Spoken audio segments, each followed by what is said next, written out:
Ya. Antes de continuar, estoy revisando algunas cosas que han puesto en el chat, este, que en el fondo son preguntas no dichas en voz alta, algunas de ellas.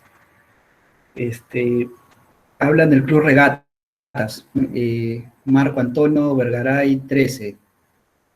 Me parece que debe estar referido a la ocupación del Club Regatas que da hasta el mar, ¿no? ¿No, Marco Antonio? ¿Está Marco Antonio?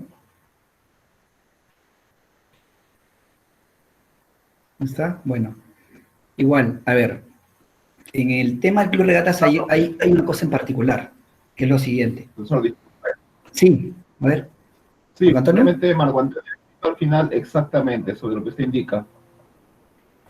Parece que Ya. tiene problemas con el micrófono, por eso que está escribiendo por el chat. Ah, ok, ok, ok. Ya, ¿qué sucede? En la Costa Verde, la administración de los predios no le corresponde a la SBN, y en alguna medida tampoco le corresponde a DICAPI, al menos en la zona de la playa, ya, la zona no acuática, por decirlo de alguna forma. En la Costa Verde existe una autoridad autónoma de la Costa Verde, ¿no?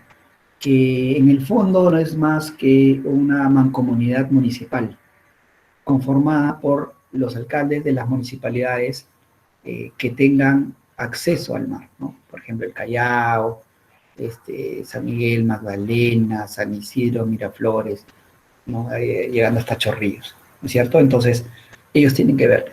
Y también acuérdense de que las construcciones en el Club Regatas son anteriores a la ley de playas, ¿no? Entonces, en ese sentido, vive una situación especial.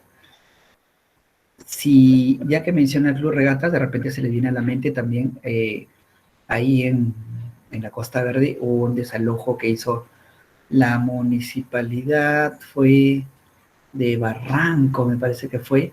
Aquí al sur está el restaurante Costa Verde. Ya es Barranco, es Miraflores todavía. No recuerdo, una de esas dos municipalidades hizo un desalojo y clausuró el restaurante Costa Verde, o lo que era el grill Costa Verde. Pero esa clausura, si es que a alguno se le viene a la mente, no fue por tema de ocupación, fue por un tema de que fue construcciones sin autorización municipal y ya tenían eh, una pelea legal, por decirlo de alguna forma, bastante antigua, que se había trasladado del ámbito administrativo al ámbito judicial, muy antiguo. Y el GRI Costa Verde finalmente había vivido funcionando todo este tiempo a través de medidas cautelares judiciales, ¿no? Hasta que, bueno, finalmente pues se decidió ese juicio, perdieron y ya lo desalojaron. Por eso que lo que bien en Lima han podido apreciar de que en los últimos tiempos, antes que cierren el restaurante Costa Verde, comenzó a ofrecer ofertas de buffet y un montón de cosas, ¿no? Entonces ya sabían que iban a cerrar y de alguna forma están tratando de hacer caja lo más que pudieran antes del cierre. Y así cerraron, ¿no? Pero bueno, respondiendo a la pregunta, el Reserva Club Regatas es una mancomunidad y esa mancomunidad es la que administra. Y tienen ciertos privilegios ahí, ¿no? Inclusive, yo recuerdo y les comento, no sé si es una infidencia, señalarles de que en algún momento cuando yo estuve en la SBN vino un privado extranjero que quería desarrollar un proyecto de inversión privada en la Costa Verde, la altura de Magdalena, quería hacer un espigón interno un estacionamiento de yates y en el fondo de este espigón, que era una extensión del continente hacia el mar, quería hacer un hotel, ¿no? Entonces Extremo era un proyecto que uno lo veía en plano y era realmente impresionante, ¿no? Pero hasta donde recuerdo no se llegó no se llegó a quedar en nada, querían ver esa posibilidad con los funcionarios del SBN, hasta que me parece que el año pasado lo vi en la revista Somos, en un artículo, ¿no? Así que de repente entre unos años les sorprende esa construcción ahí.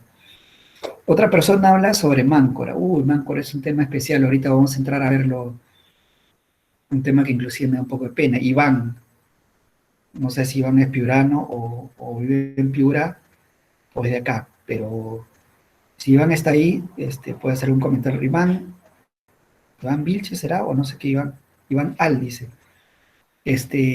Vamos a hablar de Manco en un momento, es también un caso bastante, una zona álgida de invasión en el norte, lo que les puedo ir comentando es de que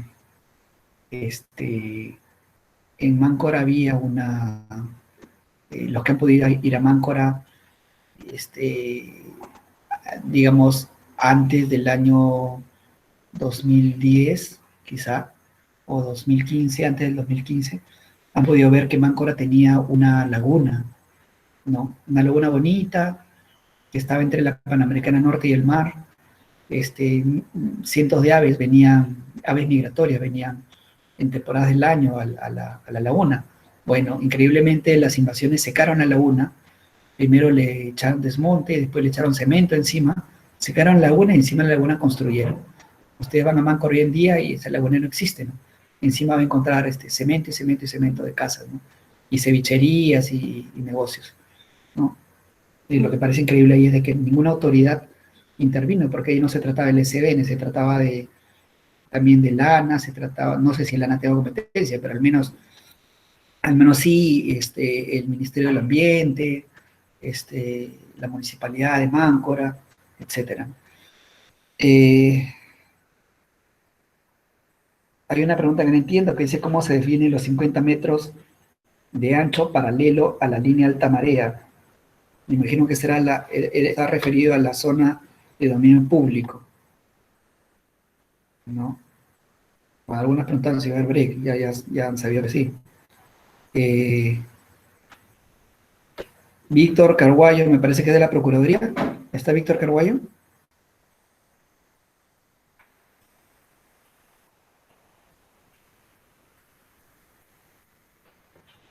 Bueno, no está Víctor Carguayo. Bueno, alguna pregunta ya se respondió. ¿Qué nombre aparece en registros públicos? Los inmuebles están a nombre del Estado a secas. ¿Quién es el titular en ese caso? Ya, ya le di respuesta a ello.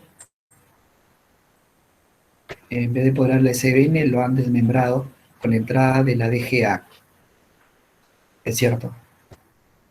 Pero recordemos también de que en toda nuestra vida republicana, empezamos la historia de la vida republicana con pocas instituciones públicas y poco a poco las instituciones han ido proliferando y cada vez han sido más, ¿no? Si no, acuérdense que el Poder Judicial le quitaron funciones para crear el Ministerio Público, le quitaron funciones para crear la Defensoría del Pueblo, le quitaron funciones para crear el Tribunal Constitucional y así varias entidades públicas, ¿no? Así que eso no es ajeno a nuestra vida republicana. Están hablando, me parece que de los gobiernos regionales con funciones transferidas. Tacna, Arequipa, Lambayeque, Tumbes, Amazonas, San Martín y Callao, efectivamente. Efectivamente. Hay 18 departamentos aún sin convenio. Sí, sí, efectivamente los hay. Se preguntarán por qué no tienen convenio. Me imagino que se refieren al convenio de funciones transferidas. Me parece que no tienen convenio porque hay un temor de la SBN. Primero lo que han querido saber es ver el éxito en los gobiernos regionales que sí tienen funciones transferidas. Y yo les puedo decir de que hay algunos que han decepcionado. Hay algunos que sí se han tomado en serio esa función y han creado un aparato burocrático que responda a la altura de estas funciones. Pero hay otros que no. Y también vean que es bastante delicado, porque el poder que se les termina dando al presidente del gobierno regional es bien fuerte, ¿no? Así que un poco es el temor de darles todas las funciones y que haya problemas.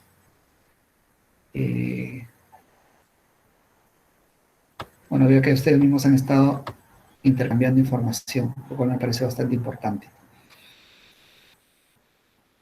Ya. Continuamos, revisamos la diapositiva. ¿Pueden ver toda la diapositiva ahí?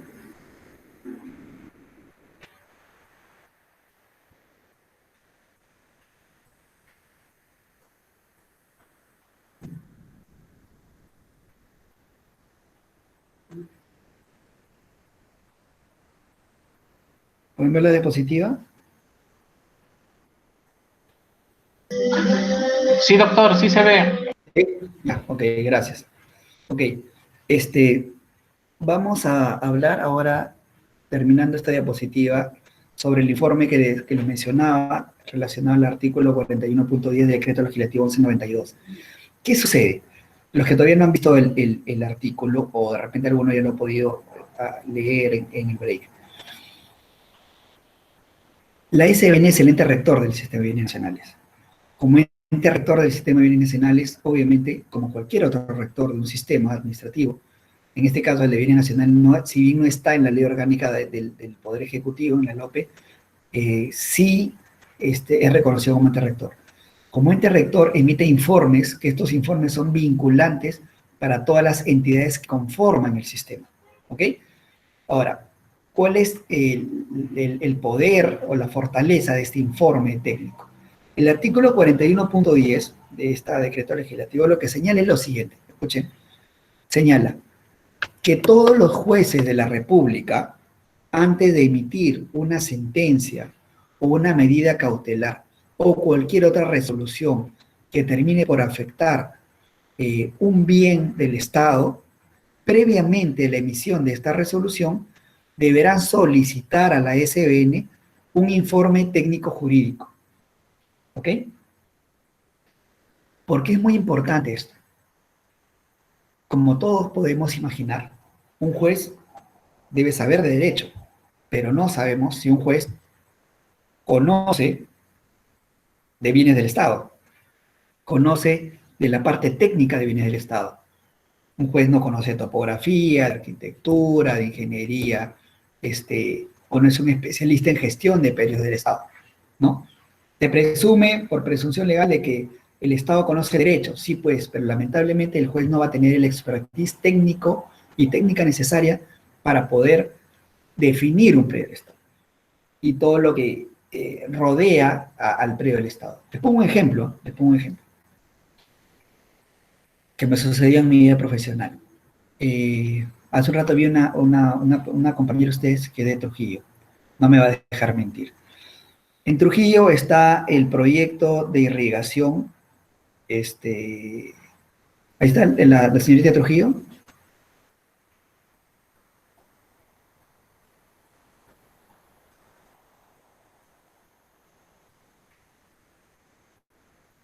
Bueno, en Trujillo todos conocemos que hay un proyecto de irrigación. Ya, este proyecto de irrigación se desarrolla sobre el Valle de Chicama, ¿ok? Entonces, ¿qué sucede? Un buen día viene obviamente, como cualquier proyecto de irrigación, iba a beneficiar a todas las personas de toda esa región. Entonces, un buen día viene una empresa privada, y le señala bueno, quiere decir de que es propietario de todo o gran parte del predio donde se desarrolla el proyecto de irrigación, o el proyecto que es Chavimochi, ¿no? Entonces, inicia un proceso de amparo donde muestra un título de propiedad y en base a ese título dice que tiene un derecho de propiedad sobre el terreno. Me parece que era sobre la etapa 3 del proyecto Chavimochi, y lo que quiere es recuperar el predio. Ya. Ahora, ¿qué es lo que sucede? El juez, que es un juez constitucional, ustedes saben que los procesos constitucionales son procesos cortos y que en los procesos constitucionales, como en el caso del amparo, no hay etapa probatoria, es decir, no se actúan pruebas, ¿no es cierto? No hay diligencias, muchas diligencias que actuar. Entonces, el juez declara fundada la demanda. Y con esta sentencia estimatoria que declara fundada la demanda, ordena que se le restituya la propiedad a esta empresa privada de gran parte de esta zona donde se iba a desarrollar la tercera etapa del proyecto Chavimochi. Pero, ¿qué sucede? A todas luces esta era una empresa privada que quería abusar de una situación oscura en la cual no se había delimitado o no contaba con un título de propiedad del Estado, ni el gobierno regional, ni la municipalidad, ni mucho menos el gobierno central, respecto a estas tierras. Entonces, aprovechando ello, señala de que es propietario. Pero ¿qué pasa? Gracias a Dios, de alguna forma, existía esta norma. que es el artículo 41.10 del decreto legislativo 1192. ¿Ok? Estamos hablando, ojo, de unas, si mal no recuerdo, eran más de 8.000 o 9.000 hectáreas el predio, así que no era una extensión tan pequeña. Entonces, el juez había inobservado el artículo 41.10 del decreto legislativo 1192. Si el juez hubiera observado este decreto legislativo y le hubiera pedido a la SBN emite un informe técnico legal sobre la zona en litigio, sobre la zona en discusión judicial, el juez hubiera advertido de que en esta zona existían bienes de dominio público que como hemos podido ver en la noche de hoy, no pueden ser de propiedad de un privado, ¿ok? Porque son inalienables, son imprescriptibles, son inembargables, ¿ok? ¿Qué viene de dominio público contenía esta zona? En primer lugar, existían quebradas. Existían, no voy a decir que montañas, pero sí lomas. Existían ríos. Existían zonas arqueológicas, ¿ok? Todos ellos zonas de dominio público. No lo pudo advertir el juez. Entonces, obviamente es labor del procurador señalarle al juez ante la no advertencia de que debe recurrir a esta norma, era obligación del procurador sí hacérselo saber. Lamentablemente este proceso judicial fue llevado inicialmente solamente por la Procuraduría del Gobierno Regional de la Libertad y no fue comprendido bienes nacionales en este proceso judicial. Como esto, les puedo mencionar otras zonas en las cuales tampoco se solicitó un informe técnico legal. Para las personas que son de Lima y conocen, en La Molina el cementerio Jardines de la Paz, ¿no? Es un cementerio privado. Bueno, un buen día llegó una familia que reclamó la propiedad de toda esa zona donde está el cementerio Jardín de la Paz.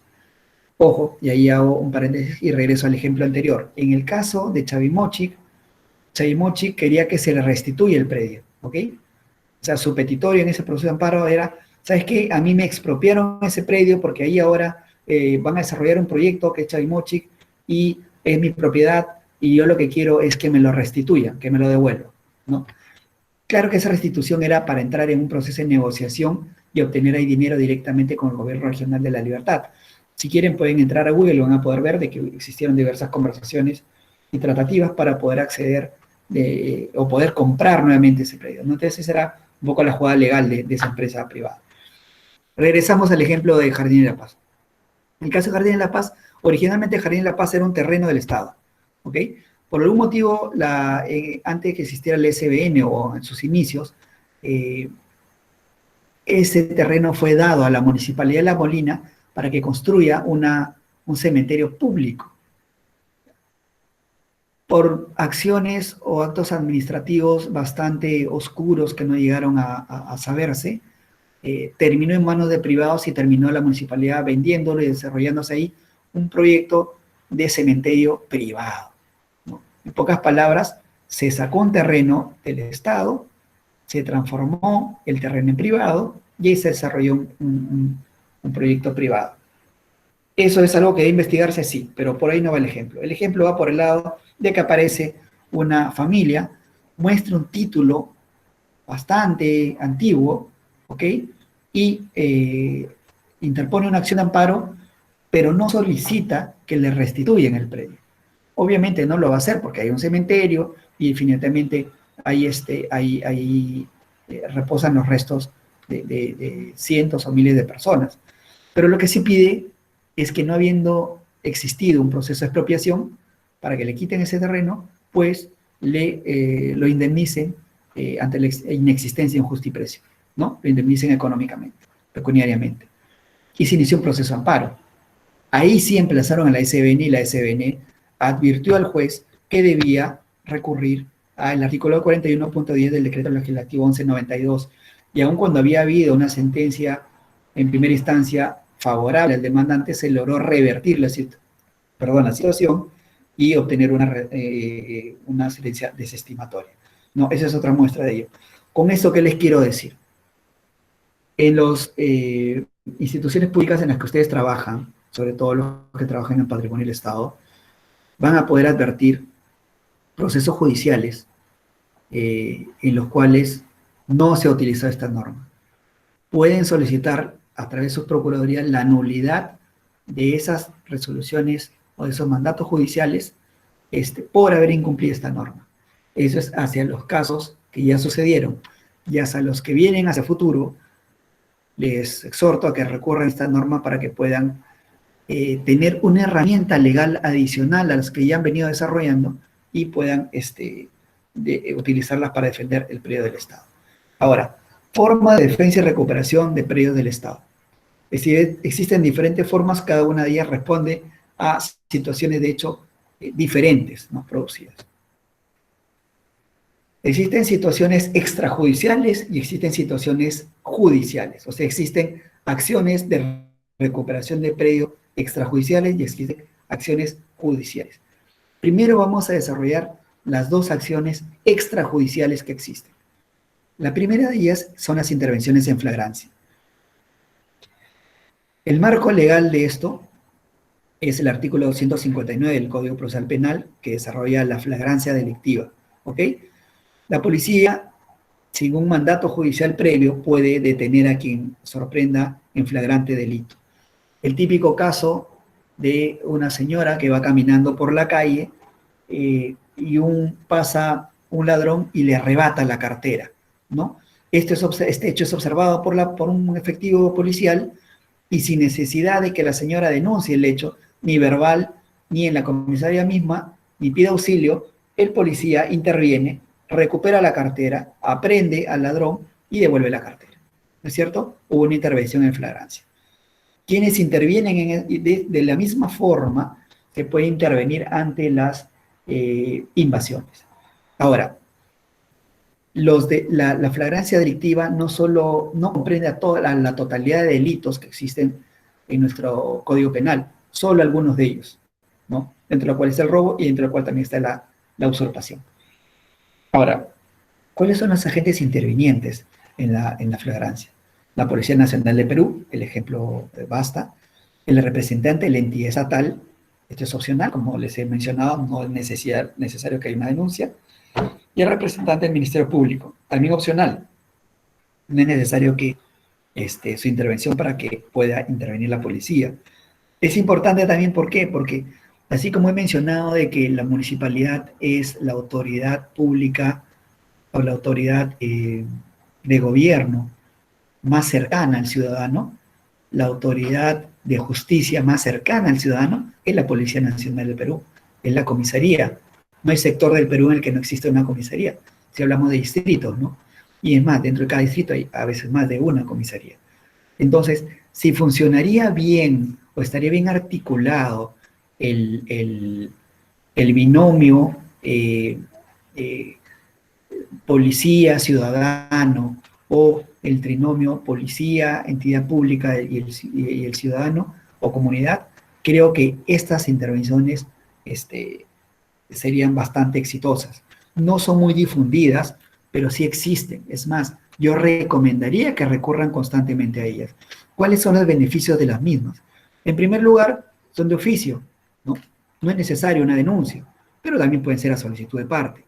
En segundo lugar, no se requiere un mandato de un juez para que la policía intervenga. En tercer lugar, la expulsión del invasor es inmediata. Y no solo la expulsión del invasor es inmediata, sino que va o puede ir de la mano con una aprehensión del mismo. Y con ello, ¿qué es lo que se hace? La individualización de los invasores y la identificación de los traficantes de terreno si el motivo o las acciones han sido lideradas por un tráfico de terrenos. Acuérdense que el tráfico ilícito de terreno está desarrollado por una organización criminal, no es aislado por una o dos personas, es una organización criminal con funciones en las cuales poseen sus abogados y posee acciones de corrupción a funcionarios que pueden ser de la policía, funcionarios que pueden ser de la municipalidad, funcionarios que pueden ser inclusive la SBN misma, y hasta, por ejemplo, notarios, ¿no? Entonces, es todo un aparato organizacional dedicado a esto, y no solo dedicado a esto, sino que ya conoce los... cómo se desarrolla la telaraña de acciones de justicia para darle la vuelta al asunto, ¿no? Y lo más importante de todo para la intervención en flagrancia es que de bajo costo para el Estado. Simplemente lo que le va a costar al Estado es la intervención policial, que podría significar el asignar efectivos policiales para ello, o la gasolina para las unidades, ¿no? Ahora, pero antes de pasar a la judicial, no todo es color de rosa, no solo hay beneficios, también hay limitaciones para la intervención en flagrancia. Ojo, como todos sabemos, la flagrancia tiene un tiempo determinado. No es que yo invada hace 3 meses o yo invado hoy día y después de 3 meses me quieran intervenir en flagrancia. Eso no puede ser. No, 1, 2. Se puede dar en el acto mismo de la flagrancia. Como decía, no mucho después. Adicionalmente, no va a funcionar si es que existe un proceso judicial de promedio ya existente ahí, ¿no es cierto? Y como les dije hace un momento, otra de las limitaciones es que lamentablemente muchas veces no funciona o no es muy efectiva la intervención policial en algunas zonas por diversos motivos que ya son ajenos a la sesión que nos convoca el día de hoy, ¿no? 1, intervención en flagrancia. 2, van a ser los procesos judiciales, y 3, la recuperación extrajudicial. Nos vamos a hablar en este orden y vamos a dejar la recuperación extrajudicial para el final, porque es algo a lo que le queremos dedicar un poco más de tiempo, que va a ser bastante importante desarrollar. La defensa y recuperación judicial de premio del Estado. Ojo, flagrancia es extrajudicial, ¿no? Fuera del proceso judicial. La judicial es la que vamos a hacer a continuación. Se da a través de un proceso judicial. Hay 2 tipos de procesos judiciales a través de los cuales uno recupera predios del Estado. Uno es el proceso civil y otros son los procesos penales, de los cuales vamos a hablar al final cuando hablemos sobre bienes, sobre delitos contra bienes del Estado. En cuestión de los procesos civiles, típicos procesos civiles que maneja una procuraduría en defensa de los predios del Estado. Los interdictos, el desalojo y la reivindicación. Los interdictos son procesos destinados netamente a conservar una situación de hecho. Interdicto de retener, interdicto de recobrar, si es que han perdido el terreno. Generalmente son interpuestos por los invasores en defensa, o es la primera defensa que tratan de interponer ante su posesión. ¿Ok? Ahora, desalojo y reivindicación. Son 2 tipos de procesos judiciales. ¿En qué se diferencia para los que no son abogados? Y una explicación bastante práctica, y para los que sí son abogados, disculpen la explicación precaria jurídicamente que voy a hacer, pero es para fines didácticos. La recuperación, el proceso de desalojo es un proceso al cual uno recurre cuando uno tiene un título que demuestre que uno es propietario de ese predio. ¿Por qué? Porque uno se acerca al juez simplemente a decirle: señor juez, yo soy propietario del predio, acá está mi título, es decir, yo tengo bajo el brazo ya un derecho previamente reconocido, que es mi título, propiedad, y me acerco al juez y le digo: señor juez, acá tengo este título, X persona ha entrado a mi propiedad y solicito que usted ordene el lanzamiento y el desalojo de dicha persona, para yo poder recuperar los elementos que conforman mi propiedad y poder disfrutar de mí, ¿no? Pero ¿cuál es la diferencia con la reivindicación, que generalmente va ligada a discusiones de mejor derecho de propiedad? Se den los casos en los cuales, efectivamente, yo tengo un título, o tengo algún título, pero la otra persona también lo tiene, ¿ok? O quizás ninguno de los dos tenga título, ¿no? En pocas palabras, son procesos en los cuales entramos al juzgado a discutir quién tiene un título o un mejor título, ¿ok? Un mejor título que el otro, un mejor derecho que el otro. Ahí sí se discute el derecho de propiedad mismo. En el desalojo no vamos a discutir el derecho de propiedad, el derecho de propiedad ya está demostrado. Ya, ahora, esta es la diferencia, más o menos una explicación bastante lata sobre de qué se trata cada uno. ¿Cuánto demora el proceso judicial en cada uno de los casos? El desalojo en la Corte Superior de Lima demora entre primera instancia, apelaciones y etcétera, aproximadamente unos 3, 4, 5 años. ¿Ok? ¿Cuánto demora un proceso de reivindicación? Un proceso de reivindicación puede demorar hasta unos 6, 5 o 6 años. O sea, más que un proceso de desalojo. Sin embargo, aún demorando más un proceso de reivindicación, que es un proceso más complejo, que tiene más actividad procesal, increíblemente, si sacamos una estadística sobre la mayor cantidad de procesos interpuestos entre estos dos en las procuradurías de las entidades públicas de todo el país, vamos a encontrar que la mayor cantidad de procesos interpuestos son de reivindicación con mejor derecho de propiedad, no de desalojo. Ahora ustedes dirán, bueno, pero qué locos para irnos por un proceso de reivindicación que dura más cuando el de desalojo dura menos. Bueno, recordemos para ello, y esta es la respuesta a esa interrogante, que no es más que una interrogante retórica, yo mismo la hago. La respuesta es la siguiente. Lamentablemente, señores, el Estado no es una entidad que tenga la costumbre de haber saneado sus predios. Es decir, la mayor cantidad o una gran cantidad de predios del Estado no están saneados. No posee el Estado un título de propiedad sobre los mismos. ¿Okay? ¿Esto qué genera? Que como no tenemos un título de propiedad, ¿okay?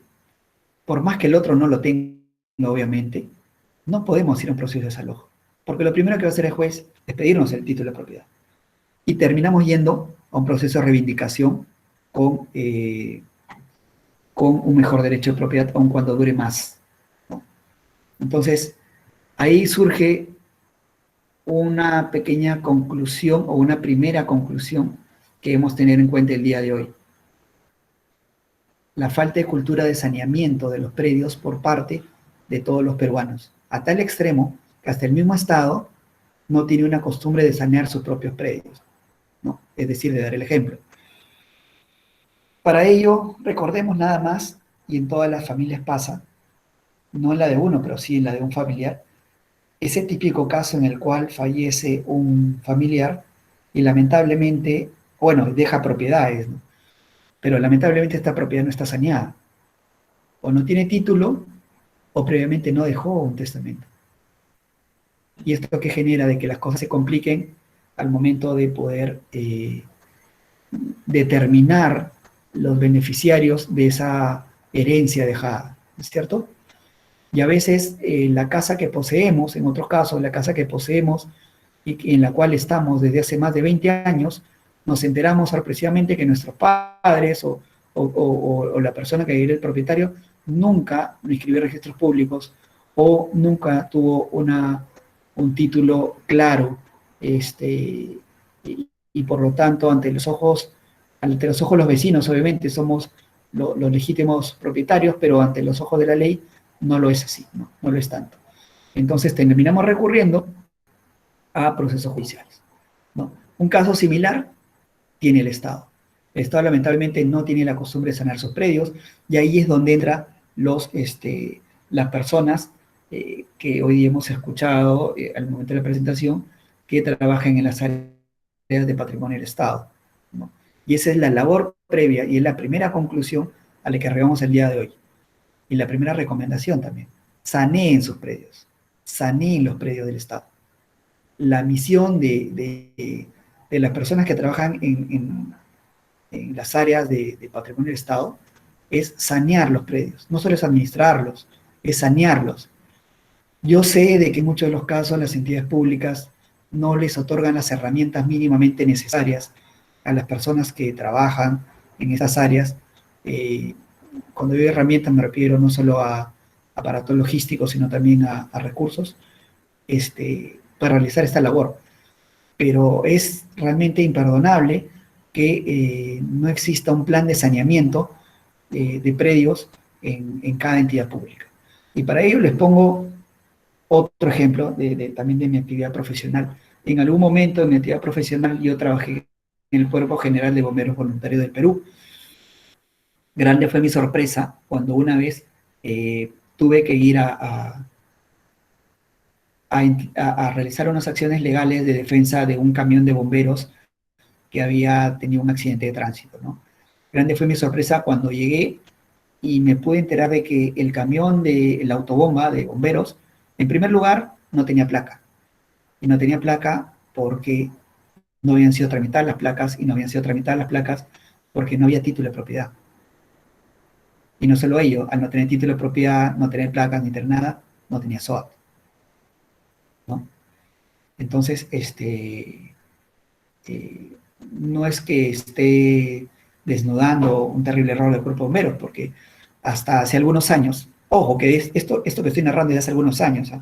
Estoy hablando de hace como 10 años, 12 años quizá, ¿no? Igual puedo hablar de hace 10, 12 años de la Policía Nacional. Es más, hasta la actualidad muchas de las comisarías, ese bien donde hay comisarías no tiene título de propiedad, ¿no? Entonces, imagínense lo difícil que puede ser eh, desarrollar un proyecto de inversión pública sobre una comisaría que no tiene título de propiedad, ¿no? O el dolor de cabeza que le puede generar inclusive hasta el contratista, ¿no? Realizar alguna reclamación en un escenario donde no está clara la legalidad de la propiedad, ¿no? Y así hay muchas instituciones públicas que no tienen, ¿no?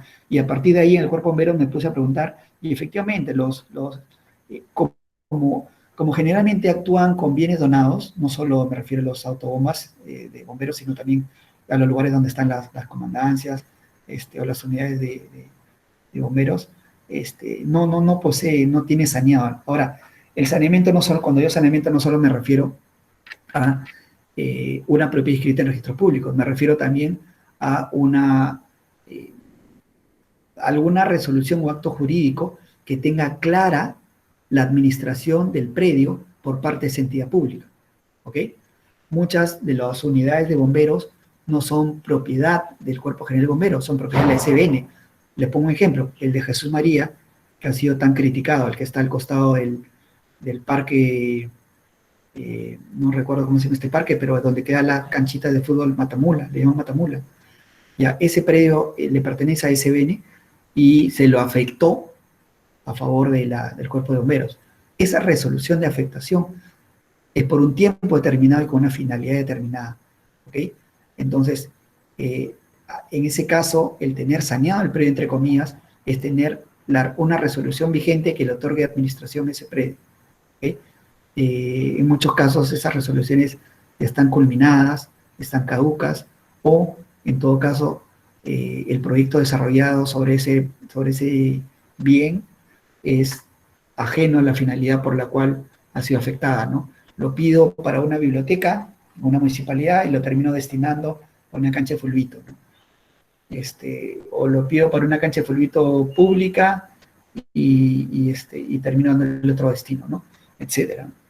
Entonces, es importante sanear los predios y es de verdad,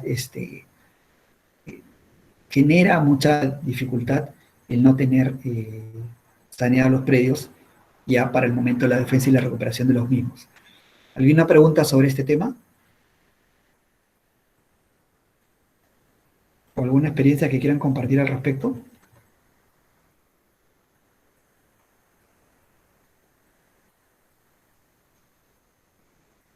Bueno, vamos a ver el chat.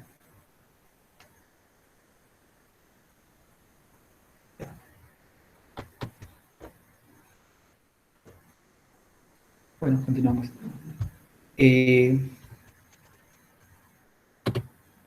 La recuperación extrajudicial de predios del Estado. Siempre este módulo se desarrollaba o se dedicaba exclusivamente a la ley 30230, que es la ley de bienes del Estado en general. Pero a partir de este año y durante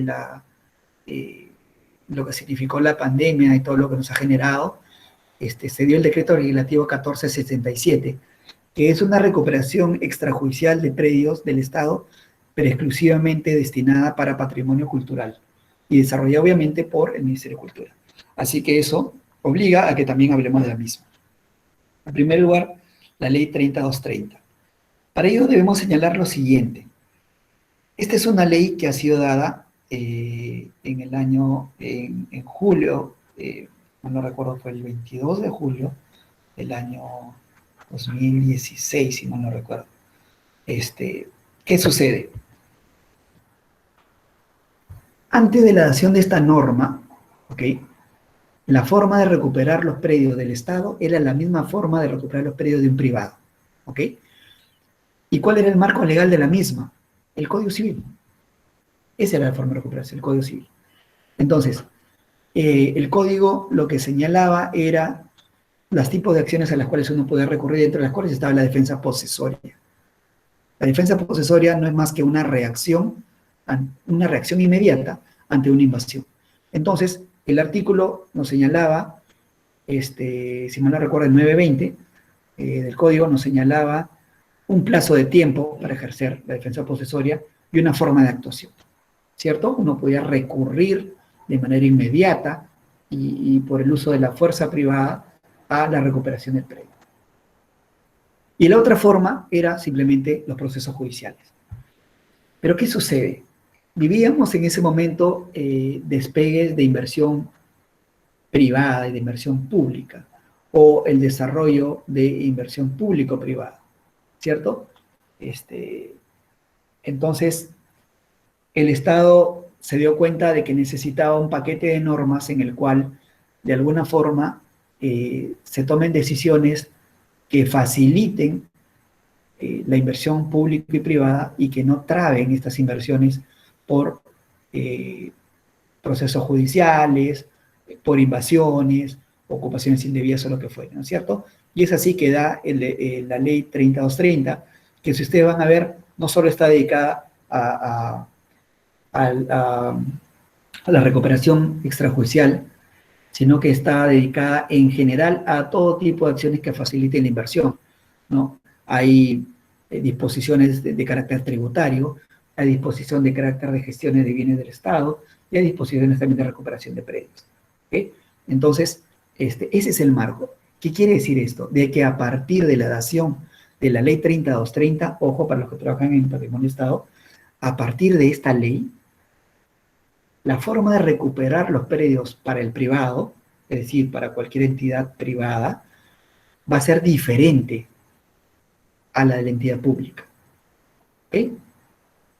De manera extrajudicial, a partir de aquí, el privado va a recuperar sus predios de manera extrajudicial a través de la defensa posesoria. Artículo 920 del Código Civil. Y el público, el Estado, va a recuperar sus predios con la ley 3230. ¿Ok? De manera extrajudicial. Y de manera judicial, ambos sí, de forma igual. Pero de manera extrajudicial, de esta forma diferenciada. ¿Ok? Ahora, ¿cuál es el marco legal? Ya lo hemos hablado, lo hemos dicho, de la ley 3230, ante la ausencia de un reglamento, específicamente de la recuperación extrajudicial, existe un protocolo de la Policía Nacional del Perú que lo suple y de alguna forma detalla algunos mecanismos de actuación ante una solicitud de recuperación extrajudicial. Los agentes intervinientes, evidentemente, de la Policía Nacional del Perú, porque son los llamados ante los cuales se pide o se solicita la recuperación extrajudicial, el procurador público de la entidad estatal bajo la cual esté la administración del predio, y opcionalmente un representante del Ministerio Público. No es necesario para poder desarrollar esta recuperación. Vamos con algunas cosas relacionadas a la recuperación misma en los artículos. La ley 3230 en cuanto a recuperación extrajudicial está desarrollado el concepto en el artículo 65 y 66 de ello. En el artículo 67 de esta misma ley vamos a ver que modifica el artículo 920 del Código Civil, que acuérdense que mencioné que es referido a la defensa posesoria en el caso de las entidades privadas. ¿Ok? Entonces, esta ley 65 y 66, entidades públicas. Artículo 67, modifica el Código Civil, entidades privadas. En cuestión de entidades públicas, es decir, artículo 65. ¿Qué nos señala ahí? Los gobiernos, las entidades de los diferentes niveles de gobierno, a través de sus procuradurías públicas, ojo, La persona que recupera el predio es el procurador público, o quien a sus veces, acordémonos que si bien todas las entidades públicas deberían contar con un procurador público, no es así necesariamente, hay algunas que no lo tienen, pero siempre hay un funcionario que hace las funciones del procurador. Cualquiera de los dos tiene la obligación de repeler todo tipo de invasiones y solicitar a la Policía Nacional del Perú la recuperación extrajudicial de los mismos. Ahora, ¿qué tipo de predios? Los que estén bajo su competencia o administración. Es decir, no necesariamente tienen que ser propietarios de los predios.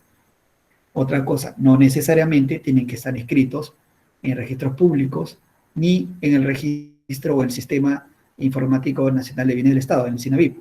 ¿Okay? El SINAVIP es un registro donde están inscritos todos los bienes del Estado. ¿Okay? Lamentablemente ese registro no está actualizado porque siendo un registro catastral del predio, lamentablemente, y diciéndolo la norma 21151, no todas las entidades públicas han remitido la información al SINAVIP y por ello no está actualizada la misma. Entonces, sin importar si el predio está inscrito en registros públicos o está inscrito en este registro que le digo del SINAVIP, el registro de propiedad estatal, pueden ser objeto de recuperación extrajudicial. ¿Okay? Para lo cual no hacen más que presentar una solicitud a la Policía Nacional de Perú y requerir el auxilio policial. Ahora, ¿qué pasa si un organismo estatal omite efectuar una recuperación? Y sí lo he podido ver. Existen algunos organismos que están administrando un predio, ¿ok? Y se los invaden y hacen ojos ciegos de dicha invasión y no lo recuperan. En ese caso, la SBN puede intervenir. Y puede intervenir solicitando al titular de dicho organismo estatal que efectúe la recuperación, ya dentro de un término perentorio que en este caso el propio artículo señala que son 5 días, luego de lo cual, y venció el plazo, ante una inacción, la SBN será quien recuperará el predio, pero ojo, es bajo responsabilidad funcional de la entidad pública, es decir, puede ser una inconducta funcional el hecho de que no recupere el predio a solicitud, aun cuando la SBN se lo haya solicitado en el plazo de esos 5 días. El artículo 65 también, como se imaginarán, señala de que el invasor no puede presentar mecanismos de defensa posesoria, los que están señalados en el artículo 920 y 921 del Código Civil, como les he mencionado, ¿no? Tampoco lo genera responsabilidad penal ante la invasión o esto estamos hablando del delito de usurpación. ¿Qué sucede? ¿Cómo se realiza la recuperación extrajudicial? Y por eso hablaba de que la recuperación es un acto transversal y va más allá de la acción del procurador. El procurador es el encargado de hacer una solicitud a la Policía Nacional del Perú para recuperar el predio. Debe adjuntar a esa solicitud, ¿cierto?, diferente documentación. Por ejemplo, en primer lugar, un documento que acredite o la propiedad o la administración del predio o la competencia para recuperar el mismo. Cualquiera de esos tres. ¿Okay? Obviamente. Lo segundo es un plano perimétrico para poder delimitar cuál es la zona a recuperar. En tercer lugar, o bien si está inscrito en registros públicos tiene que adjuntar una partida registral, o bien si no está inscrito en registros públicos, un certificado negativo de búsqueda y de que no está escrito, ¿no es cierto? Todo ello lo tiene que adjuntar a la Policía Nacional. Una vez que lo adjunta, ¿cuál es la acción de la Policía Nacional? ¿Okay? Y eso no está detallado en el artículo, pero se los comento. La Policía Nacional hace una evaluación de este requerimiento, de esta solicitud de recuperación extrajudicial, y le tiene que otorgar 2 viabilidades. En primer lugar, una viabilidad jurídica que lo hace su Oficina de Asesoría Jurídica de la Policía del Sector o de la División Territorial. Esta viabilidad jurídica lo que va a hacer es revisar si la documentación corresponde a lo que la ley señala. ¿Ok? Esa documentación que acabamos de señalar. Una vez que le da la viabilidad jurídica, falta la viabilidad operacional. ¿En qué consiste la viabilidad operacional? La comisaría del sector o quien vaya a realizar dentro de la Policía Nacional la operación de recuperación extrajudicial, a veces en Lima, por ejemplo, en el caso de Lima Norte lo hace la División Territorial 1, que es la de Lima Norte, lo que hace es examinar, en primer lugar, el costo social no, en primer lugar lo que hace es hacer labores de inteligencia dentro del predio a recuperar que estén destinadas a lo siguiente. Uno, a identificar y reconocer cómo es la zona, si es una zona plana, si es una zona inclinada, los lugares por donde se van a acceder o va a llegar la policía, ¿no es cierto? En segundo lugar, va a examinar el nivel el nivel de vivencia y de construcción que tiene esa zona. Es decir, cuántas casitas hay, de qué material son, y en tercer lugar, el grado, la cantidad de gente que vive ahí. Porque ustedes sabrán de que las invasiones a veces colocan casitas, pero no hay vivencia en el interior de las mismas, ¿no?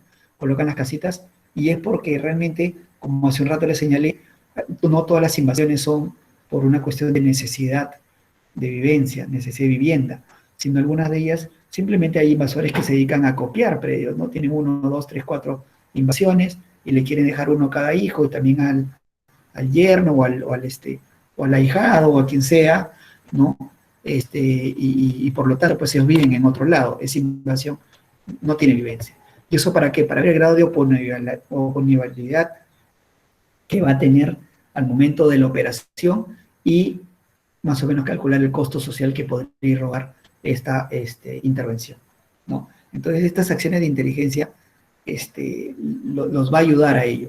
Luego de esto, tiene que determinar, de acuerdo al grado de oponibilidad que tenga al momento de la operación, cuántos efectivos policiales van a necesitar para la operación. ¿Okay? Luego de ello hay una aprobación del plan de operaciones, ¿cierto? Y ese plan de operaciones ya aprobado es lo que le da la viabilidad operativa, ¿no? Le pongo un ejemplo que no tiene que ver con terrenos.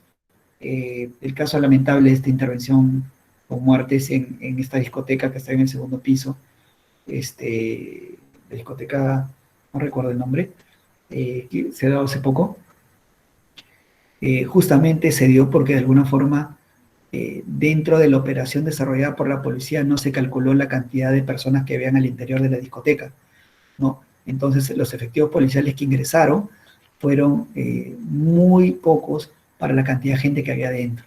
Esto que ocasionó de que no pueda resistir o no pueda haber una igualdad de fuerzas de oponibilidad, en la intervención y que se vea sobrepasada la fuerza policial por las personas intervenidas y que, para mala suerte en este caso, todas iban a salir por una puerta muy pequeña y encima bajando unas escaleras, ¿no? Entonces ya ocurrió toda esta desgracia que salió en prensa, ¿no? Entonces, esto le grafica la importancia de este plan de operaciones para la intervención. Profesor, Sí, adelante, dígame. doctor, disculpe que lo corte. Una consultita. Sí. Con respecto a la recuperación extrajudicial de predios del Estado, ¿cuánto es el plazo que tendría la entidad para poder mediar su defensa posesoria y recuperación del predio en sí, o del inmueble? ¿Cuánto es el plazo tal igual como tipifica el Código Civil? Buena pregunta porque muchas procuradorías, yo no sé si usted trabaja en entidad pública o en entidad privada, Trabajo en la pero... Municipalidad de Independencia. el de la Municipalidad de Independencia, ya. Ok. ¿Trabaja en procuraduría o en otra área? Trabajo de forma coordinada con todas esas áreas porque soy el de control patrimonial, soy el encargado. Ya, perfecto. Ya, mire, no hay un plazo. No hay un plazo. No existe un plazo de diferencia del privado. El privado es el que recurre a la defensa posesoria que señala el Código Civil. ¿Ok? El Estado recurre a la recuperación extrajudicial. Esa es la diferencia. En pocas palabras, la defensa posesoria del privado es su recuperación judicial. Es la recuperación extrajudicial, perdón, del Estado, ¿no? Es haciendo un símil. No hay un plazo, pero ¿cuál es el límite de la recuperación extrajudicial? Hace un rato hablamos de beneficios y límites de la flagrancia hace un rato también les estoy mencionando, o les voy a mencionar, me parece que está en la diapositiva siguiente, no, los beneficios de la recuperación extrajudicial, es que es tan inmediata, ¿no es cierto? Pero también tiene límites. No hay un plazo, es cierto, pero ¿cuál es el límite que tiene? El límite es que solamente se puede desarrollar sobre instalaciones temporales informales. Acá está en este párrafo, el artículo es bastante grande, lo hemos tenido que dividir en varias diapositivas. Solo sobre instalaciones temporales informales, no sobre instalaciones de material concreto. ¿Por qué? Porque el artículo lo que te permite es removerlas, y el concreto, el ladrillo, no lo vas a remover, lo tienes que demoler, ¿ok? Entonces, cuando usted ve que la invasión es, por ejemplo, de estera, de triple, de cañita, de cualquier material que no sea concreto, se puede realizar. Cuando ya es de concreto, ya no lo puede realizar. Ahí ya recurrimos a la recuperación judicial. En pocas palabras, acá el éxito de esto, de la recuperación extrajudicial, no funciona porque la ley te pone un límite de tiempo para intervenir. El propio límite te lo pone la consolidación de la invasión. Por eso hace un rato les hablé de que el traficante de terreno lo primero que trata de hacer es consolidar la invasión. Invade y la consolida, o sea, invade y construye. Eso es lo que trata de hacer. Yo he visto invasiones que la construcción se ha podido dar en 2 días, ¿no? Es decir, basta con que le ponga ladrillo y ya no puede hacer usted una recuperación extrajudicial, ¿no? Ya tiene que ir a la judicial. Y como hace un rato he dicho, la judicial pues le puede demorar a usted entre 3 y 6 años, dependiendo del tipo de proceso que interponga. Y cuando ya usted tiene un mandato, tiene una sentencia, esa invasión que era de esteras, ya es una casa de 2 pisos y tiene hasta cancha de fútbol, como vimos en televisión una vez que tenía el alcalde Chilca, ¿no? Que tenía una cancha de fútbol dentro de su casa. Entonces, ya de qué le sirve tener una sentencia, o va a ser más complicado poder desalojar a esas personas que ya son de material concreto, porque ya va a haber un aspecto social detrás, ¿no? Y le pongo un ejemplo bien práctico, usted que es de Lima Norte, en Ancón, no sé si usted ha podido apreciar una asociación que se llama Indepropime. Sí, eso sí he visto. Ya, ha visto Indepropime. Si usted toma una foto aérea, ya, Indepropime no solo es una zona de vivienda personal, de familias, sino es una zona industrial también, ¿ok? Hay fábricas, tiene una cancha de fútbol hasta donde recuerdo, al interior, ¿no? Entonces, todavía el Estado se encuentra en proceso judicial con Indepropime. El día que tengamos la sentencia, ¿cómo lo vamos a desalojar? Que la vamos a tener de todas maneras, porque por más que luche el traficante que fundó Indepropime, no va a poder, no le asiste no le asiste el derecho. Pero la pregunta es, ¿qué vamos a hacer el día que tengamos la sentencia? ¿No? ¿Cómo desalojar a miles de familias? Que en algunos de los casos ya son terceros que han comprado de forma legítima, o sea, terceros legitimados por compras que no tenían que ver con su invasión, es decir, ellos no invadieron, ¿no? Compraron el predio sin saber de que era una invasión, ¿no? Entonces, ¿cómo hacer con eso, ¿no? O sea, ahí va a haber un problema, ¿no? Entonces, más o menos respondiendo a su pregunta, por ahí va el tema, ¿no? ¿Alguna otra inquietud al respecto? Doctor, entonces, para ser ya concretos en este aspecto, lo que va a diferenciar eso respecto a una recuperación de un inmueble por parte del Estado, sea en la sede judicial o extrajudicial, es netamente según la condición o el estado situacional del inmueble. Como usted me Sí, manifiesta, según básicamente, ¿no? básicamente va a ser eso. Sí, Quiero aclarar. exacto, si está consolidado o no está consolidado. Y ahí surgen varios bemoles, ¿no? Por ejemplo, usted llega a un predio y va a hacer una recuperación extrajudicial y de pronto se encuentra que todas las casas son digamos, de madera, ¿no? Pero dentro de todas esas casas encuentra una casa de material noble. Una casa de material noble. El resto son de madera. ¿Qué hacer? ¿Qué hacer ante ello? ¿Detener la recuperación? Bueno, en este caso la respuesta es no. Recupera todo y no puede entrar a la de material noble. Y le digo por qué. La de material noble no solo la tendría que No solo o sea, definitivamente la tendría que demoler. ¿Por qué? Porque usted no puede, tiene una puerta, no puede entrar de manera, abrir la puerta, ya es una violación del domicilio, ya entran otra clase de connotaciones o de derechos que la Constitución le asiste a esa persona. Pero hay un tema adicional que yo recomiendo siempre, que recomiendo siempre. No solo usted puede recuperar el predio de manera extrajudicial, de manera extrajudicial puede Estamos recuperar el llevando un resto. caso semejante a lo que usted está manifestando. Ah, ya. ¿Qué le recomiendo en ese caso? Usted recupera extrajudicialmente toda la zona, ¿ok? Y deja esa casa ahí, ¿ok? Deja esa casa de material noble. Todo lo que no sea material noble, usted lo remueve y los desaloja. Deje la Solo casa el de espacio, material. solo ese espacio que se encuentra con material noble tendría que ir a la vía judicial, entonces. Yo le recomiendo otra cosa, inclusive. Yo nunca recomiendo ir a la vía judicial porque se demora un montón de tiempo y cuando usted tiene la Eso, sentencia, como yo, ya construyeron más. ¿Qué le recomiendo? Para empezar, esa casa, esa construcción, debe haber contado con una licencia de construcción municipal, obviamente, ¿no es cierto? claro. Y de no contar con la misma, va a generar un procedimiento administrativo que va a terminar con una ejecución coactiva. Y esa ejecución coactiva, o de manera preliminar o de manera definitiva, o como sanción definitiva o como acto definitivo, va a poder generar una demolición. ¿Ok? Me parece que ese camino es más rápido que el judicial, ¿no? Y aparte que empodera a la municipalidad. ¿Cuál es el problema para ello? Que también vamos a ver a su ejecutor coactivo, ¿no? Hay ejecutores coactivos en las municipalidades que no quieren demoler, que se resisten a demoler y un poco para evadir su responsabilidad quieren mandarlo a la vía judicial y terminan judicializando esa acción que ellos tranquilamente pueden desarrollar en la vía administrativa, ¿no? Pero ese es el camino, hacerlo. Ese es el camino. Ahora, si ahí en esa casa funciona una tienda, obviamente hay una licencia de funcionamiento que tampoco tiene, ¿no? Si a eso le sumamos certificado de defensa civil, que también tendrían que haber tramitado, ¿no?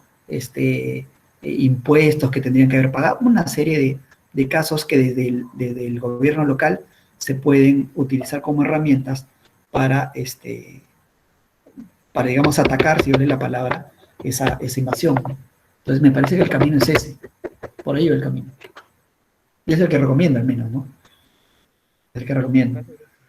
Ahora ahí, yo he visto, por ejemplo, una vez en Máncor hicimos una recuperación que era no fue en Máncor, miento, esto fue en Bujama Baja, me parece que fue.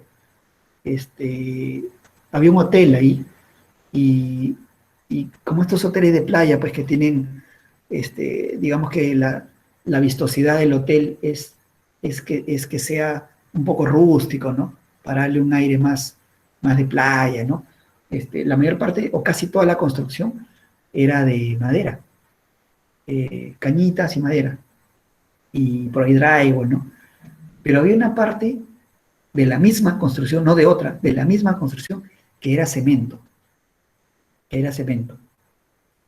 Entonces, ¿qué es lo que hicimos? Y obviamente, cuando digo lo que hicimos y lo que recomiendo hacer, es lo que recomiendo hacer para evitar incurrir en un abuso de autoridad que pueda ser denunciado por la otra parte, porque, como se imaginarán, esta recuperación extrajudicial es un arma muy beneficiosa para las entidades públicas, pero desde el punto de vista del desalojado, no lo ven tan así, ¿no? Lo ven como una arbitrariedad. Entonces hay que tener mucho cuidado para no salirnos de la norma y no terminar siendo objeto de una denuncia penal por abuso de autoridad. Entonces, ¿qué es lo que hicimos en esa situación?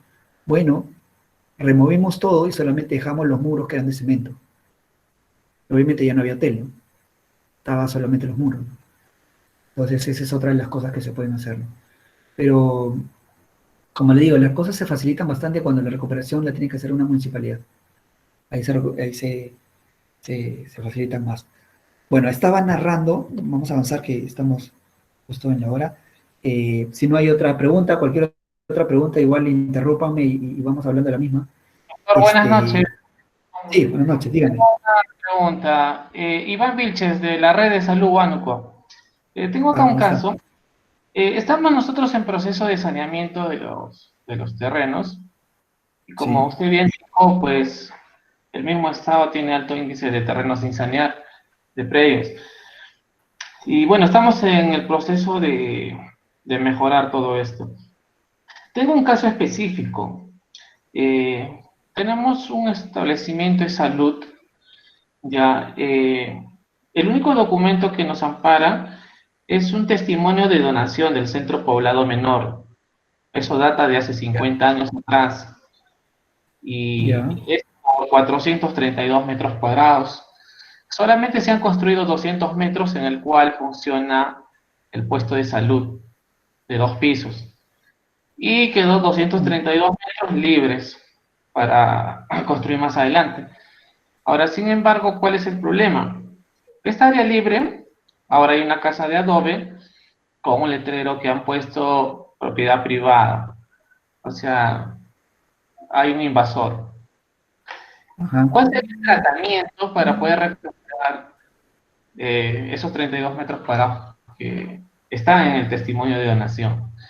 Por testimonio de los pobladores, afirman, ¿no?, de que un exalcalde habría vendido mediante contrato privado esa porción de terreno.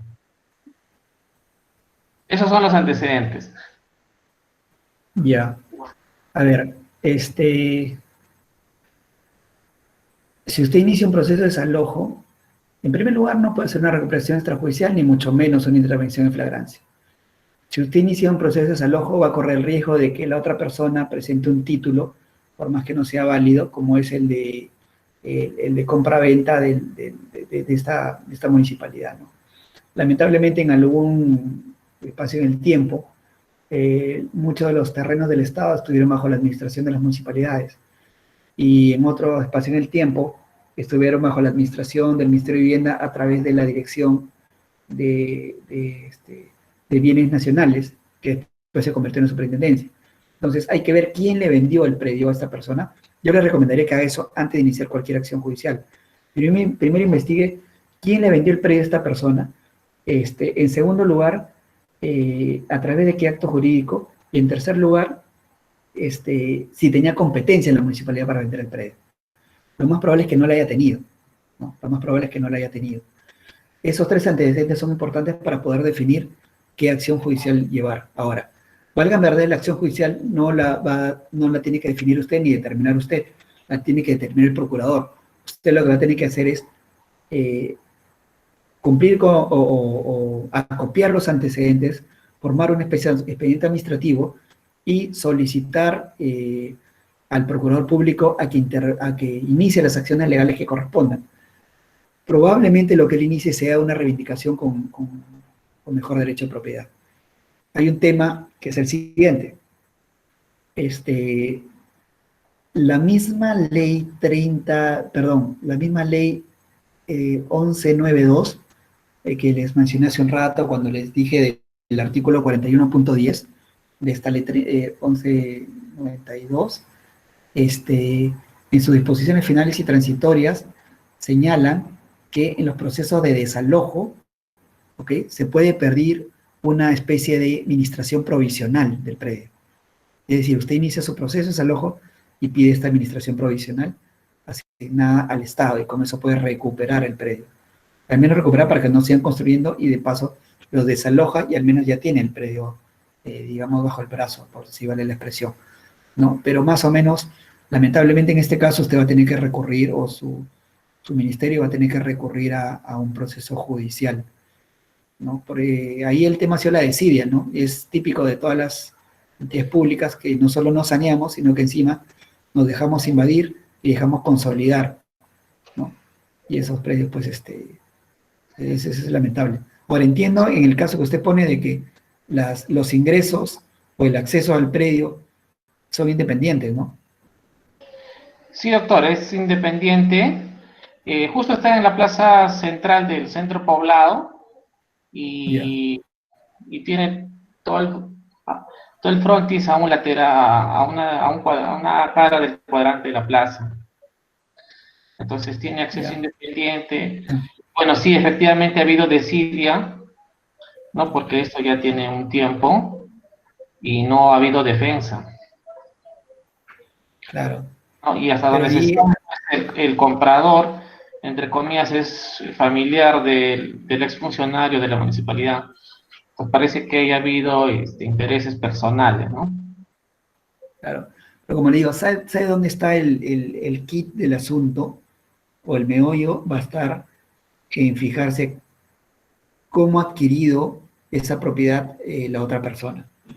Porque si pongas el caso que si, por más que se lo haya vendido el propio alcalde, ¿ok? Por más que el alcalde sea la persona más renombrada, reputada de todo el centro poblado, si no tenía competencia sobre ese predio, competencia de disposición del predio, esa venta puede reputarse como nula, ¿no? Entonces la acción de repente va a necesitar acciones previas a la reivindicación, ¿no? Entonces hay que ver bien ese tipo de antecedentes para determinar qué tipo de acción hacer. O de repente, yo no sé si está escrito en registros públicos la propiedad del señor, hay que ver diferentes factores, ¿no? Pero eh, esa es la importancia justamente de las áreas de patrimonio del Estado. Finalmente, la Procuraduría, la verdad es que el éxito de las Procuradurías en los procesos judiciales va a estar determinada por lo que Patrimonio del Estado pueda darles, porque eso va a ser los medios probatorios sobre los cuales se va a desarrollar la defensa del predio, la defensa judicial del predio, me refiero, ¿no? Y también, obviamente, el éxito o lo que puede hacer Patrimonio del Estado del área va a estar basado en las herramientas que a su vez la institución pública le haya otorgado, tanto logísticas como de recursos, ¿no? A veces algunas áreas de patrimonio no tienen ni para sacar partidas registrales, copias de partidas registrales, ¿no? No hay ni recursos para ello, o no le dan recursos, ¿no? Entonces, no sé cuál será su situación, pero lo cierto es que para mí que lo importante ahí va a ser determinar qué tipo de acto jurídico de compraventa se realizó realizó la otra persona que dice que usted quiere comprar la municipalidad, ¿no? Por ahí va el tema, creo. Muchas gracias, doctor. No, ocurrencia. Bueno, termino de detallarles cómo es la recuperación extrajudicial. Ya hablamos de qué es lo que hace la Procuraduría, qué es lo que hace la policía, y finalmente, llega el día de la recuperación extrajudicial. Para empezar, el día de la recuperación extrajudicial no es público, tiene que ser acordada entre la policía y la Procuraduría. ¿Okay? Es una cosa reservada. Las personas que van a ser desalojadas, por utilizar una expresión, no tienen que saberlo. A veces se filtra, es inevitable, es cierto, pero no tienen que saberlo. Tiene que ser una fecha con una reserva determinada. Llegado el día de la recuperación, entendamos una cosa. La policía no va a desalojar a la gente. La policía lo único que va y hace es crear un cordón que le da seguridad y protección para que la diligencia se pueda realizar. ¿Ok? Pero ustedes tienen que tener muy en cuenta que esa diligencia tiene que ser una diligencia no solo sorpresiva, sino adicionalmente rápida. Mientras más se demoren ustedes en realizar la recuperación extrajudicial, tengan por seguro que las personas a las cuales ustedes están expulsando del predio van a llamar y pasar la voz a otras personas. Y el grado de oposición va a ir en aumento, y por lo tanto la violencia también va a ir en aumento conforme transcurran las horas. Yo sé que a veces la recuperación se realiza sobre predios de gran extensión, pero ahí va a tener que ver la cantidad de efectivos policiales que asistan ese día y que ustedes tienen que asegurar de que sea la mínimamente necesaria, ¿ok? Y que concurran, porque obviamente no va a haber tantos policías en una comisaría y van a necesitar más que ella, entonces van a tener que recurrir a las comisarías aledañas o a veces a divisiones de la policía adicionales. Antes había una división contra invasiones, fue desactivada en algún momento, no sé si ahorita otra vez haya sido activada, ¿no? Pero hay otra de criminalidad organizada, etc. Pero bueno, les recomiendo, tiene que ser sorpresivo y rápido, sorpresivo y rápido. Eso es lo que tienen que hacer. Ahora, ese día no tiene que ir solamente el procurador a desalojar, porque el procurador no se va a poner a desinstalar, es decir, a desarmar las casitas, obviamente. Entonces, ¿qué es lo que se tiene que hacer ese día? Tiene que haber un equipo conformado por diferentes áreas. En primer lugar, tienen que ir ingenieros, usualmente del área de patrimonio del Estado, ingenieros o del área de desarrollo urbano, no sé cómo se llame en la institución pública en la que trabajen. Tienen que ir ingenieros que lo que van a hacer es delimitar con coordenadas, ¿ok? Un GPS, me imagino, o otro aparato mejor, pero delimitar los puntos de coordenadas sobre los cuales se va a hacer el cerco y se va a hacer el desalojo. Porque si no determinamos bien los puntos, obviamente incurrimos también a un abuso de autoridad. Entonces, uno, un ingeniero. Dos, obviamente el procurador o un representante de la Procuraduría o más de uno quizá. ¿Qué es lo que va a hacer? Es el que va a manejar, el procurador realmente o su representante va a manejar la diligencia, va a decir, hagamos esto, hagamos lo otro, ¿cierto? En tercer lugar, el área de abastecimiento o de logística va a tener que proporcionarles de personal que va a ser el que va a desarmar las casitas realmente. En el caso de las municipalidades es un poco más práctico porque a veces hacen uso de los serenos. En el caso del gobierno regional no tiene serenos, pero sí lo que tiene es maquinaria que le puede servir para remover estas casitas, ¿no? Y en el caso del resto de entidades públicas, lo recomendable es que haya una contratación como tercero, como locador, como tercero, ¿no? De personal que vaya a desinstalar las casitas, ¿ok? Entonces, ya estamos hablando del procurador, estamos hablando de ingeniero que delimita el predio y estamos hablando de personal contratado. Ahora, si es personal contratado, tiene que haber un representante de logística o de abastecimiento que dé fe del cumplimiento justamente de esa prestación, ¿no es cierto? Porque se va a tener que emitir una conformidad de servicio para poderles pagar a estas personas. Hay empresas que se dedican a esto, que tienen a su cargo diferentes grupos de personas. No es que usted va a contratar con cada uno de ellos. Contrata con una empresa que a su vez se compromete a llevarle 100 personas, 50 personas, no sé qué tamaño sea la labor que va a realizar, ¿no? Pero tiene que haber, y ya tenemos un tercer personaje en la institución pública, que es un representante de abastecimiento o de logística, que tiene que dar fe y va a firmar la conformidad del servicio. En cuarto lugar, usted ya recupera el predio, ¿ok? Recuperó el predio. ¿Qué es lo que hace el procurador cuando ya recupera el predio? ¿Se va media vuelta y se va a su casa? No. En ese mismo acto, lo que tiene que hacer es levantar un acta y hacer entrega del predio al área de patrimonio estatal, que es quien administra el predio, ¿ok? Entonces, esa acta se firma en ese momento y tiene que ir un representante de patrimonio estatal justamente para recibir el predio. Y recién cuando lo recibe, se puede dar por incorporado nuevamente el predio al dominio. Cuando digo dominio, me refiero en un sentido cotidiano de la palabra, ¿no es cierto? Al dominio, a la posesión, o como quiera llamarle, del propio predio, ¿ok? Entonces, ahí estamos hablando de 4 áreas. Estamos hablando de 4 áreas, ¿ok?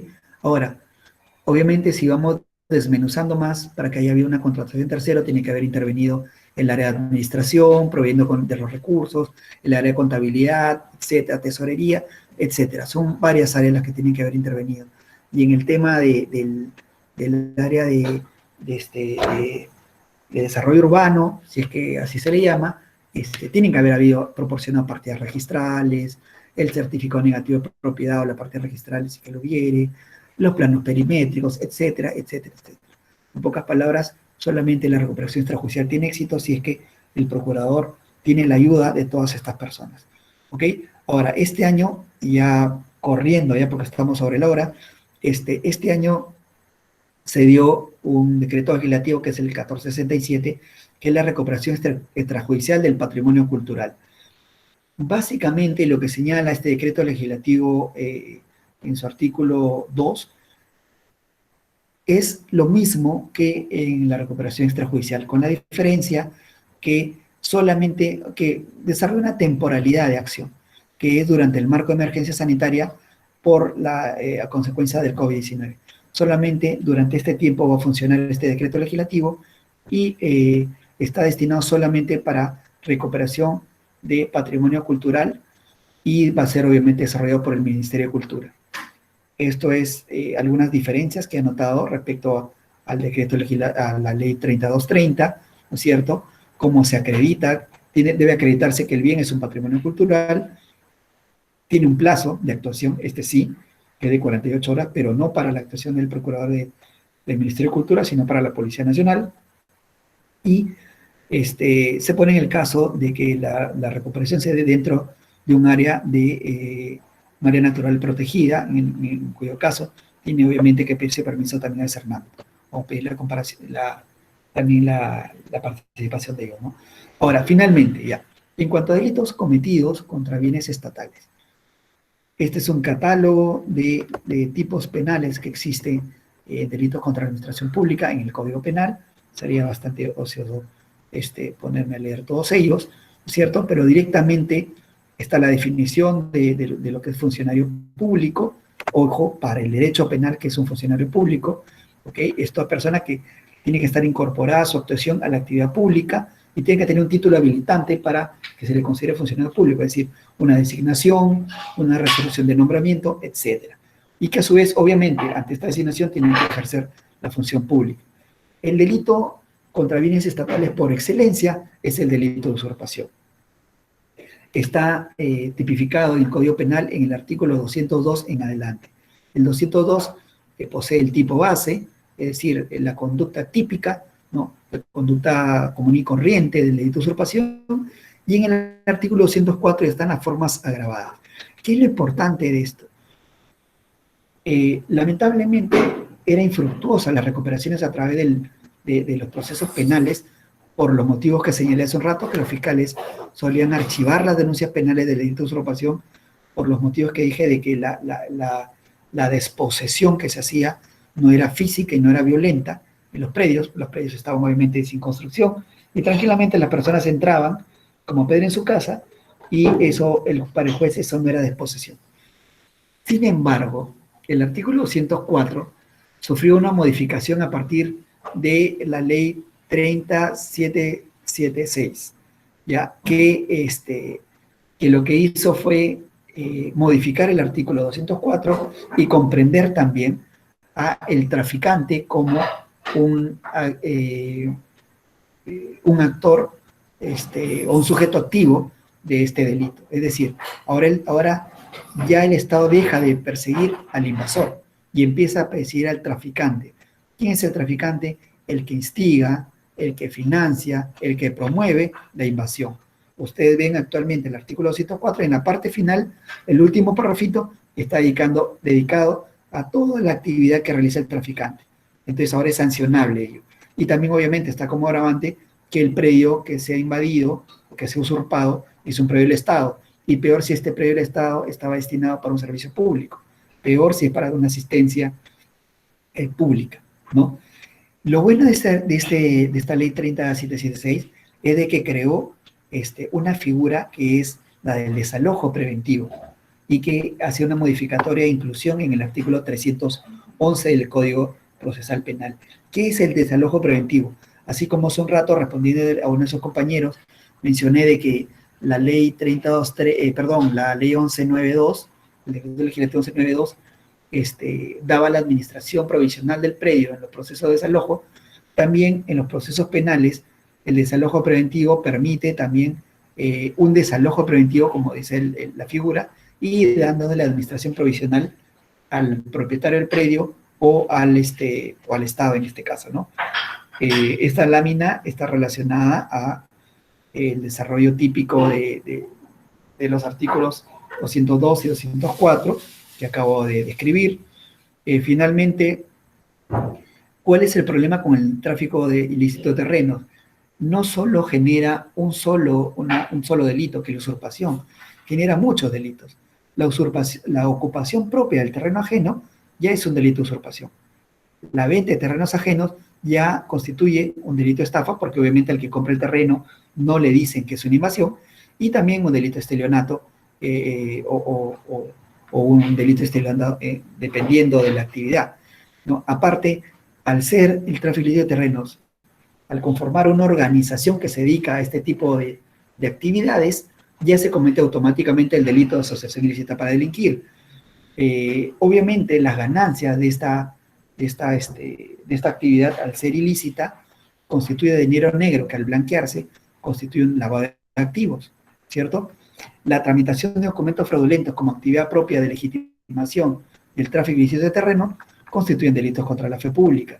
Si se corrompen servidores de gobiernos locales o agentes de justicia, llámese policía, ministerio público o poder judicial, se cometen delitos de corrupción de funcionarios. Y en los amedrentamientos comunes que ustedes ven hasta en televisión, hay delitos de extorsión, de sicariato, o inclusive con consecuencias de muerte o asesinatos en ellos, ¿no? Entonces, estos son los delitos, sobre todo, que más se cometen contra los bienes del Estado. Ojo que hablamos bienes inmuebles. Todo lo que hemos hablado el día de hoy está relacionado a bienes inmuebles. No sé si hay alguna pregunta hasta acá.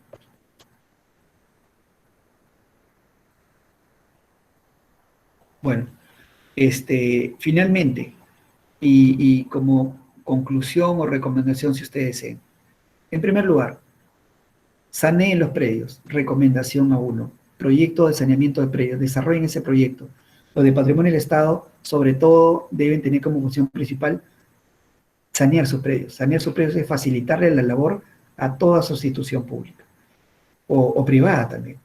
En segundo lugar, definan bien cuál va a ser la forma de recuperación de su predio, si es que ha sido invadido. ¿Ok?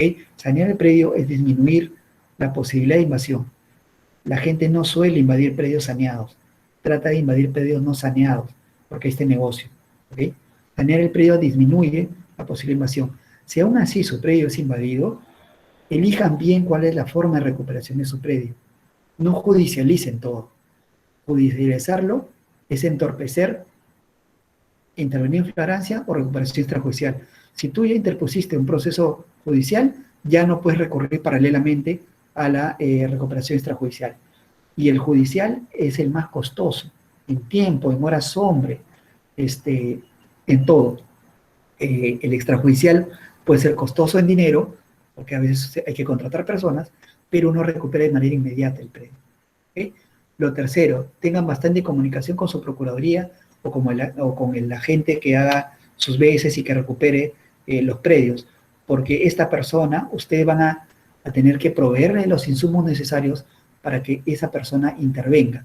Pero ustedes de alguna forma, con estos conocimientos, pueden de alguna forma decirle cuál es el panorama existente, cuáles son las instituciones públicas que van a tener que ver con su accionar y facilitar la labor, no solo al procurador o al abogado, sino sobre todo a la institución pública. Todo ello va a ser en beneficio de la institución pública y como siempre les he dicho a lo largo de esta noche, la mejor forma de evitar una invasión es ocupando el terreno. Y ocupar el terreno significa desarrollar sobre el mismo un proyecto de inversión pública o privada. Ese es cuanto les digo y corresponde a la sesión de hoy.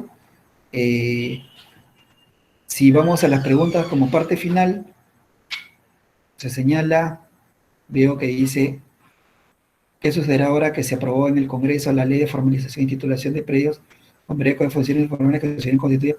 Ya, la única modificación, hasta donde he podido ver, todavía no se ha aprobado, ¿no? Pero esto ya el presidente de la República lo había hablado en su mensaje a la Nación el 28 de julio. Lo que se va a estar haciendo es cambiar la fecha de formalización de la propiedad, ¿no? ¿Qué va a suceder? En primer lugar, se va a ampliar el plazo de COFOPRI, o la vía de COFOPRI. En segundo lugar, lamentablemente, van a tener más posibilidad de legitimación. Así que más aún, hoy más que nunca, les recomiendo estar detrás de la fecha de ocupación del predio. Lo que tienen que hacer es que romper la posición pacífica del predio. Y para romper la posición pacífica es hacer alguna acción de recuperación. ¿Ok? Recomendación final. Recurran no solo a herramientas legales para recuperar el predio. Este es un tema multidisciplinario. Hay posesiones antiguas que uno puede recurrir a, no sé, historiadores, o hay situaciones en las cuales uno puede recurrir a fotos históricas aéreas para determinar la fecha de ocupación del predio. Por ejemplo, ya que hablé de Propime en Ancón, este traficante a toda la gente le dice de que invadió, de que ya cumplió 10 años de invasión, pero podemos demostrar por foto de Google ERT, que solo por ver, ¿verdad? De que no tiene pues ni 8 años de invasión, ¿no? Entonces, recurran a ese tipo de herramientas que les va a servir de mucha utilidad. ¿Ok? Ha sido un placer estar hoy día con ustedes. Y bueno, hasta acá queda lo que es el módulo de defensa y recuperación del periodo del Estado. Si hay alguna pregunta. Profesor, buenas noches. Ya. ¿Puede dejar su correo para alguna consulta? Ya, a ver, le doy mi correo. Les dejo mi correo acá en el chat. En el chat, correcto. ¿Alguna otra pregunta al respecto? Ya, ahí estoy enviando mi correo. Estoy ya no a responder cualquier pregunta o inquietud que tengan. Y bueno, bastante suerte en la responsabilidad que tienen por defender los predios del Estado. Y como he dicho, no se olviden de sanear los predios. Gracias, Muchas profesor. gracias. Buenas noches. Igualmente. Hasta la próxima. Gracias. Muchas gracias, doctor. Gracias. Muchas gracias, profesor. Gracias, profesor. Buen fin de Muchas semana. gracias, profesor. Gracias. Buen fin de semana a todos.